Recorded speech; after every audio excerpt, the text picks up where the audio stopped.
Olá a todos, sejam bem-vindos ao Cadinho. O meu nome é Ivan.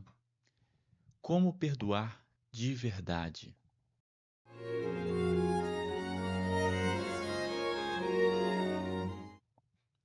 Eu conheço pessoas que não conseguem expressar determinados tipos de emoções ou demonstrar afeto por outros, porque uma vez foram traídas, porque uma vez esse sentimento foi traído. E nós até sentimos que devemos perdoar. Nós até sentimos que esse sentimento, essa mágoa, está nos fazendo mal. Mas nós simplesmente não conseguimos.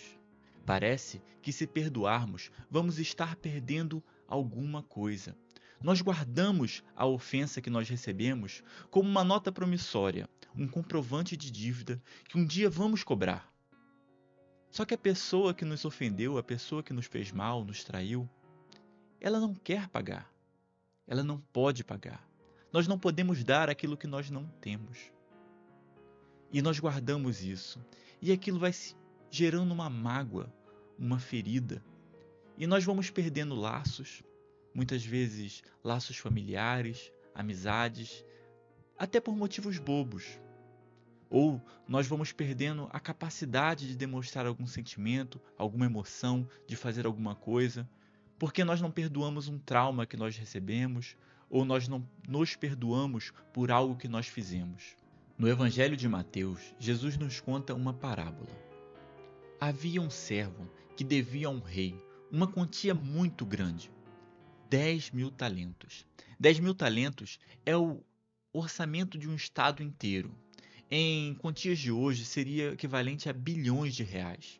Não tinha como ele pagar, era uma dívida impagável. Só que ele se humilha e pede que o Senhor tenha piedade dele. E aquele rei, movido de íntima compaixão, o perdoa. Esse homem, então, tinha um companheiro de trabalho que o devia uma quantia muito pequena, uma soma ínfima comparada aos 10.000 talentos. Mas ele não consegue perdoar, ele não consegue abrir mão daquela dívida e faz com que o seu companheiro de trabalho seja lançado na prisão. O grande rei, então, fica furioso e o pune de forma muito severa.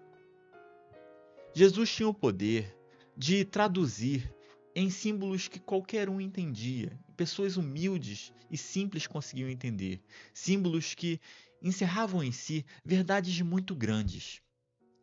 O servo somos nós, os homens, a humanidade. O Senhor, o Rei, é o próprio Deus. Deus nos deu muita coisa. Ele nos deu o mundo, ele nos deu as árvores frutíferas, os rios, as águas, ele nos deu os dons, os nossos talentos, as nossas capacidades, o nosso corpo, a nossa família, os nossos amigos. Ele nos deu tudo isso.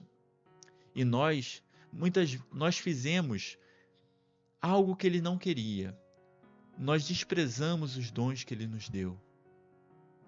Nós não amamos o nosso próximo como deveríamos. Nós muitas vezes fazemos mal até às pessoas que nós mais amamos. Nós às vezes não tratamos bem os nossos pais que nos deram tanta coisa. Nós muitas vezes fazemos pouco caso daquilo que Deus nos deu e nos rebelamos contra ele. E dizemos que aquilo não é suficiente e queremos mais. E muitas vezes fazendo mal ao nosso semelhante.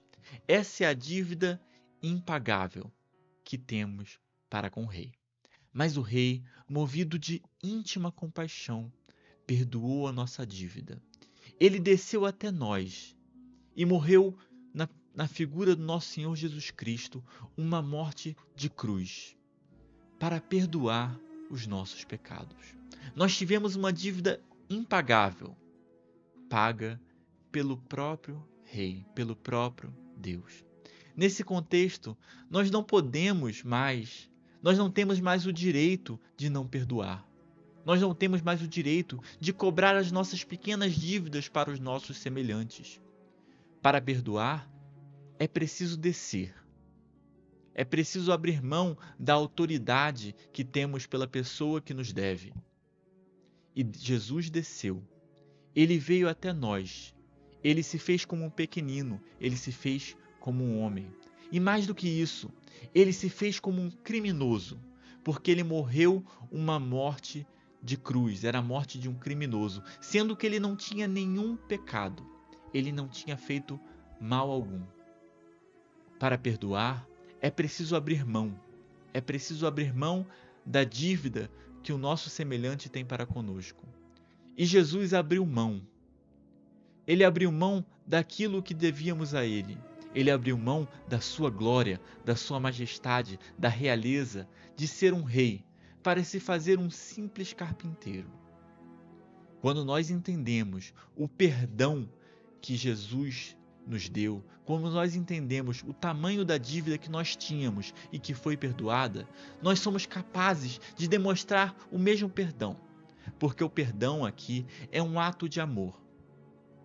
Não é o amor eros, isso é, a atração sexual, o desejo. Também não é o amor fileu, a afeição, a amizade por um amigo, por um ente, por um parente. É o amor ágape, o amor sacrificial. O amor de alguém que abre mão daquilo que tem, por alguém que não vai te dar nada em troca. Jesus abriu mão de tudo por nós. E nós entendendo esse amor, nós podemos tomar a decisão, nós podemos fazer a escolha e agir, não é um amor de palavras ou somente de sentimentos. Nós agimos, nós tomamos a decisão, nós escolhemos perdoar o nosso próximo. Quando nós fazemos isso, nós experimentamos cura, nós experimentamos restauração, pois o amor ágape é um amor que restaura. Quando Jesus morreu naquela cruz por nós, ele restaurou a ligação entre nós e Deus, entre o homem e Deus. Quando nós perdoamos o nosso semelhante, quando nós perdoamos o nosso irmão, nós restauramos muitas vezes um laço que não deveria ser rompido. Ou se isso não acontece, nós restauramos uma ferida, nós curamos uma ferida, uma incapacidade de afeto que aquele ato, aquela ofensa, aquela injustiça que nós recebemos, acabou nos gerando. O perdão que nós temos e que nós devemos dar é um perdão pela razão correta. É pela razão que Cristo nos amou. Então nós podemos amar. Nós podemos aí dar o que nós recebemos de Deus, o perdão. Entendendo o perdão de Cristo, entendendo a dívida que nos foi paga, nós podemos perdoar de verdade. Se vocês gostaram do conteúdo, se vocês gostaram desse vídeo, se isso te fez bem de alguma forma, eu peço que você curta, compartilhe, para que nós possamos continuar esse trabalho. Tenham uma ótima semana, a paz a todos.